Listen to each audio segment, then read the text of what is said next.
आणि यांना शरद पवार यांना 90 ते 95, काँग्रेसला 100च्या वर झाल्या. काय बोललो, अजून कुठलाही फॉर्म्युला तयार झालेला नाही आणि अशी कुठली मीटिंग झालेली नाही. त्याच्यामुळे या बातम्यापेक्षा जनतेचे प्रश्न महत्त्वाचे आहेत ते आम्ही तुम्हाला सांगतोय. असे कुठलाही फॉर्म्युला अजून तयार झालेला नाही. सुनेत्र पवार यांच्या राज्यसभेत पार मुळे कार्यकर्ते गाफील राहिले आणि त्याचा फटका आम्हाला बसला. त्यामुळे विधानसभेत त्यांनी 180चाच नारा दिलेला आहे. आता त्याच्यावर कुठली प्रतिक्रिया देणं काय चुकीचं आहे, कारण की त्याच्यावर एक महाभारत चालूच आहे ईव्हीएमवर. त्याच्यामुळे मला आता त्याच्यावर फार प्रतिक्रिया देणं गरजेचं आहे. महावितरणच्या गंतर कारभारामुळे 350 शेतकऱ्यांचा मृत्यू झालेला आहे. आमचा आहे तो विषय. मी तुम्हाला मगाशीच सांगितलं की महाराष्ट्राच्या जनतेला या सरकारने फसवलेलं आहे. प्रत्येक ठिकाणी फसवलेलं आहे. इलेक्ट्रिक विभागामध्ये फसवलेलं आहे, कृषी विभागात फसवलेलं आहे, शैक्षणिक विभागामध्ये फसवलेलं आहे. कुठल्या विभागात फसवलं नाही असा एक विभाग नाही. आणि त्याच्यामुळे यांच्यामुळे अनेकांचे जीव गेले. खरं तर हे कायद्याचं सरकार असतं तर स्वतःवर गुन्हे दाखल करून घेतले असते, पण त्यांना काहीच घेणं नाही. कायद्याचं सरकार राज्यात नाही.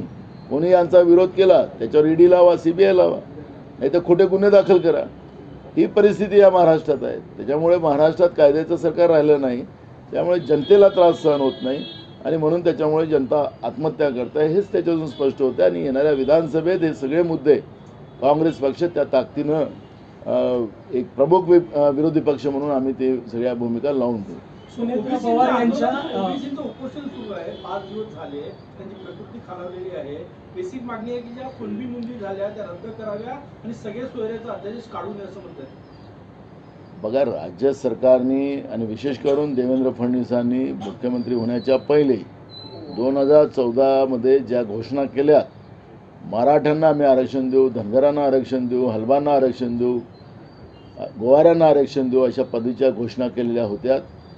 विविध जातीला ज्या आरक्षणाच्या प्रतीक्षित आहे आणि आमचं सरकार राज्यात द्या, केंद्रात द्या. 10 वर्ष तुमचं सरकार आहे. आता अजूनही सरकार तुमचंच आहे. तुम्ही का देत नाही? कशाला ओबीसी वर्सेस मराठा लावला, आदिवासी वर्सेस धनगर हलबा लावला, गोवारी लावला? तर हे सगळे प्रश्नावर सरकारने उत्तर दिलं पाहिजे. सत्तेत तुम्ही आहात. समाजामध्ये तेढ निर्माण करणं. मी आत्ता महाराष्ट्राच्या दौऱ्यात होतो, निवडणुकीत होतो, आत्ताही मधात दुष्काळाचे दौरे करायला गेलो. त्यावेळेस जनभावना ज्या आहेत त्या भाऊबंदकीच्या होत्या. पण या खोट्या आश्वासनामुळे जनतेमध्ये द्वेष निर्माण करण्याचं आणि द्वेष निर्माण करून सत्ता भोगण्याचं जे भाजपचं षडयंत्र राहतं, त्या षडयंत्रामध्ये महाराष्ट्रातली जनता फसलेली आहे. त्यामुळे राज्य सरकारने आणि केंद्र सरकारने त्याचं स्पष्टीकरण द्यावं. का नाही केंद्र सरकार राष्ट्रीय सेन्सस करत नाही, राष्ट्रीय जनगणना का करत नाही? आर्थिक, शैक्षणिक, सामाजिक हे जनगणना झाली तर हे सगळे प्रश्न सुटतात. पण नरेंद्र मोदी सांगतात की आम्ही 2029मध्ये करू. म्हणजे तिथपर्यंत पूर्ण देशामध्ये जातीय दंगली निर्माण करणं, आरक्षणावर एकमेकाच्या विरोधात भांडवणं हा भाजपचा अजेंडा आहे हे त्याच्यातून स्पष्ट होते. आणि म्हणून महाराष्ट्रामध्ये ओबीसी समाजाची लोक आपल्या हक्कावर गदा येऊ नये ज्यासाठी आंदोलनाला बसलेले आहेत, त्या ठिकाणी सरकारने जाऊन त्यांना वास्तविकता समजून सांगावं हे सरकारची जबाबदारी आहे. आणि हे पण प्रश्न ओबीसी समाजाचे प्रश्नसुद्धा, कारण की गेल्या 5 वर्षापासून ओबीसीच्या मुलांची स्कॉलरशिप दिली नाही. फडणवीस नेहमी सांगतात की आम्ही ओबीसी बरोबर आहोत, पण 5 वर्ष स्कॉलरशिप का दिली नाही?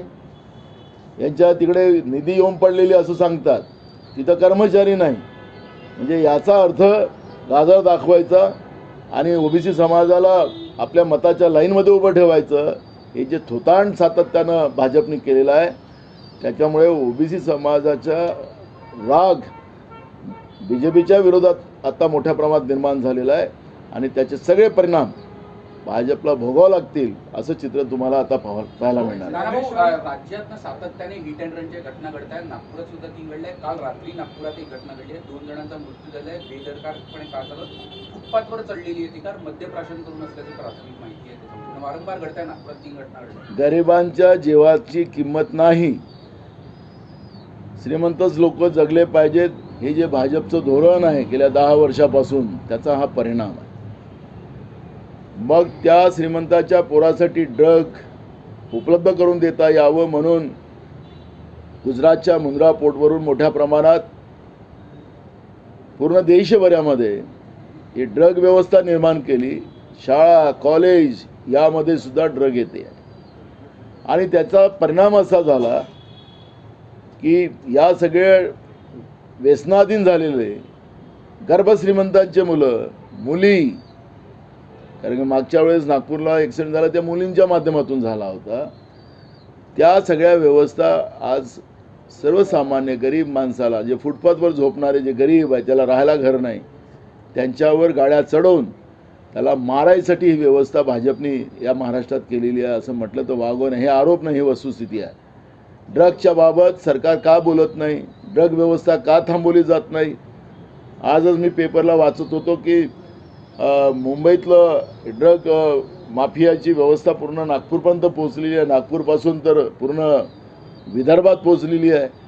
या पद्धतीच्या व्यवस्था समजा पेपरला बातम्या येत असतील, टी व्हीला बातम्या येत असतील तर सरकार झोपलं आहे का? ड्रग माफियाबरोबर यांचे संबंध आहेत का?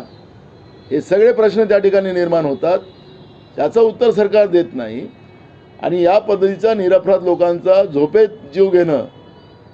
म्हणून मी तुम्हाला सांगतो की हे यांना थोडीशी लाज असती तर हे स्वतःवर गुन्हे दाखल करून घेतले, पण करणार नाही. यांना कायदा सुव्यवस्थेचं काही घेणं देणं.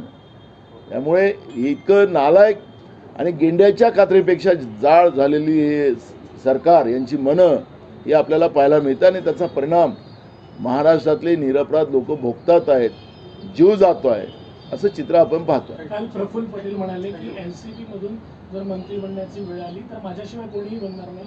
कारण 2 दिवसापूर्वी आता या म्हणाल्या